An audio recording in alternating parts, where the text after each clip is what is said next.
Salam sejahtera dan selamat datang sekali lagi ke channel ini Currents VMY, tempat di mana kita akan bongkar segala yang coba disorok, segala yang coba ditutup, dan kita buka semuanya untuk tatapan rakyat. Pada video kali ini, saya ingin mengajak Anda semua untuk duduk diam sekejap. Tarik nafas sebab apa yang saya akan kongsikan ini bukanlah main-main. Ini bukan gosip politik murahan. Ini adalah satu skandal yang sedang bergoncang di Sabah. Skandal yang melibatkan pemimpin kanan negeri, menteri, dan tokoh parti-parti besar. Dan ya, jumlahnya bukanlah ratusan ribu, tetapi jutaan ringgit. Rasuah yang dikaitkan dengan kegiatan perlombongan. Kurang daripada 48 jam sebelum dua orang adun dan seorang pemberi maklumat dijangka diheret ke mahkamah atas tuduhan rasuah, portal berita terkenal tanah air Malaysia kini meledakkan lagi satu berita eksklusif. Pendedahan 6 lagi nama besar yang dikatakan terlibat dalam skandal perlombongan Sabah. Siapakah mereka? Yang pertama, Presiden Parti Solidariti Tanah Airku STAR merangkap timbalan Ketua Menteri 1 Sabah Datuk Seri Jeffrey Kitingan, dan timbalannya turut dinamakan Elron Alfred Angin dan Robert Tawik.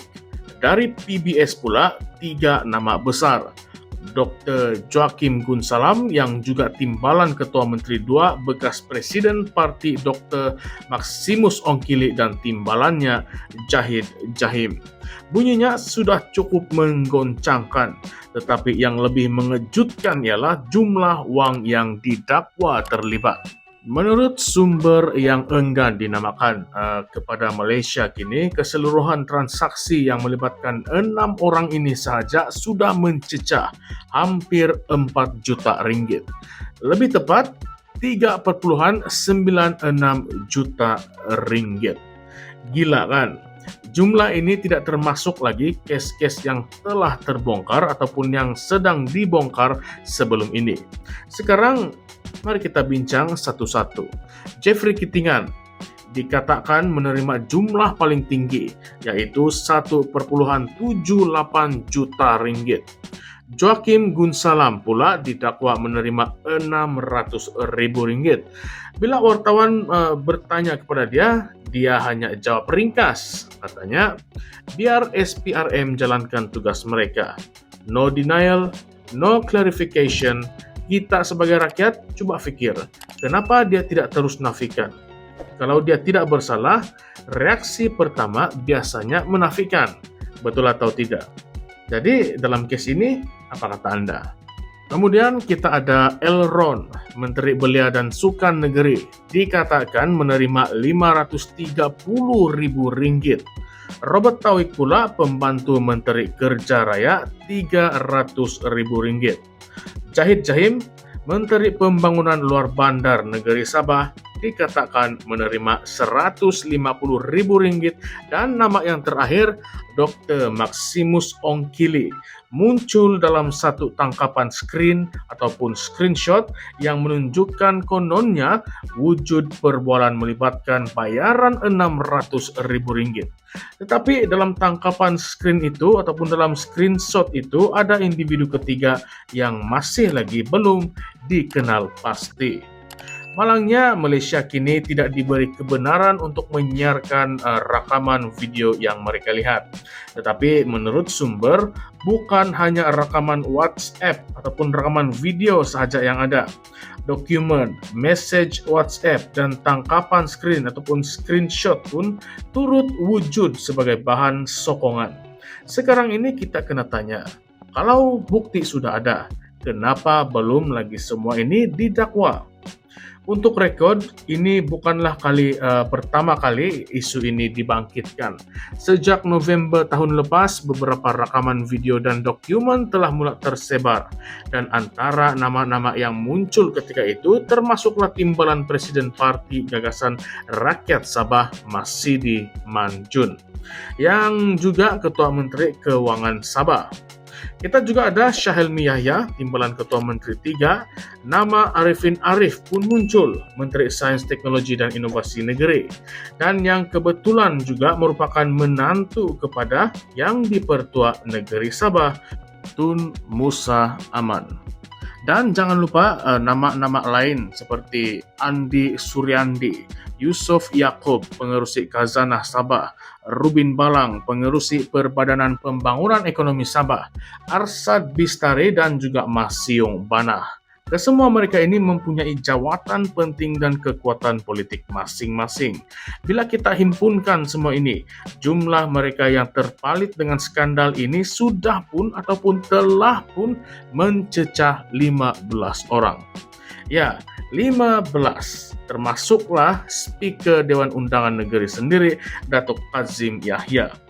Coba kamu bayangkan, hampir keseluruhan jentera GRS Sabah terpalit dengan dakwaan rasuah. Yang lebih menarik, pemberi maklumat dalam kes ini sudah pun serahkan rekaman penuh telefon bimbit dan lebih 300 muka surat dokumen kepada SPRM. Bukti sudah ada di depan mata. Tapi, apa tindakan? Ketua Pesuruhjaya SPRM Tan Sri Azam Baki cuma kata yang buat masa ini hanya 2 adun akan didakwa, yang lain akan diputuskan oleh pendakwa raya kemudian. Dan ini menimbulkan persoalan yang sangatlah besar. Kenapa hanya 2 yang didakwa, sedangkan yang lain pun sudah disebut secara terbuka? Adakah siasatan selektif sedang berlaku? Adakah wujud campur tangan politik? Atau ini adalah sebahagian daripada permainan kuasa menjelang pilihan raya negeri Sabah akan datang? Saya ingin mengajak kamu semua untuk berpikir. Rakyat Sabah selama ini mengharapkan pemimpin yang boleh membela nasib mereka. Negeri kaya dengan hasil bumi, balak, minyak, perlombongan, tetapi masih lagi merupakan antara negeri yang paling miskin di Malaysia. Infrastruktur daif, air dan elektrik masih lagi tidak stabil di sesetengah kawasan. Anak-anak Sabah terpaksa berhenti sekolah sebab tidak mampu. Tapi dalam masa yang sama, pemimpin negeri didakwa sibuk mengaut keuntungan sampai 1,7 juta ringgit, 600 ribu ringgit, 300 ribu ringgit. Nah, mana satu? Coba bayangkan kalau jumlah 4 juta ringgit yang didakwa terlibat ini digunakan untuk membina sekolah baru, menaik taraf hospital daerah, ataupun menambah subsidi makanan untuk penduduk pedalaman. Tetapi tidak, duit itu jika benar dakwaan ini masuk ke poket individu-individu tertentu. Kita juga kena tanya, kenapa bila rakyat Sabah bersuara meminta royalti minyak 20% seperti yang dijanjikan dalam ME 63, susah betul mau lulus. Tetapi bila duit bawah meja, cepat sangat bergerak. Kamu rasa logika atau tidak semua ini? Dan apakah sebenarnya peranan Ketua Menteri Sabah sekarang, Datuk Seri Haji Jinor? Parti Gagasan Rakyat Sabah GRS yang dipimpinnya penuh dengan nama-nama yang kini disebut di dalam skandal ini. Masidi, Arifin, Rubin, Masiung, semuanya adalah naib presiden parti. Jadi apakah beliau langsung tidak tahu menahu? Atau lebih teruk, adakah beliau juga tahu tetapi memilih untuk diam?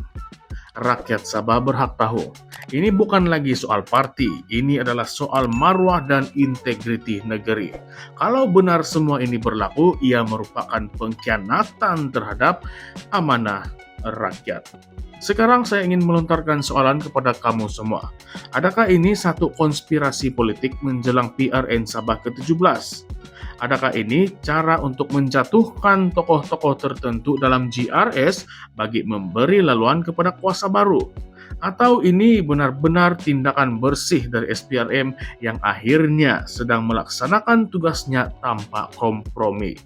Atau lebih tragis, adakah semua ini akan senyap begitu saja selepas media mula mengalih fokus? Adakah rakyat Sabah akan terus ditipu lagi? Coba kamu komen di bawah, sebab saya ingin tahu apakah pandangan Anda semua. Adakah ini hanya permulaan kepada keruntuhan GRS, atau adakah ini bakal menjadi peluang keemasan bagi rakyat Sabah memilih pemimpin baru yang bersih, berintegriti, dan benar-benar peduli? Satu yang pasti, skandal ini bukan lagi kabar angin. Ini bukanlah teori konspirasi. Bila nama-nama besar sudah mulai muncul, bila bukti dikatakan sudah ada, kita tahu ini bukanlah hal yang kecil.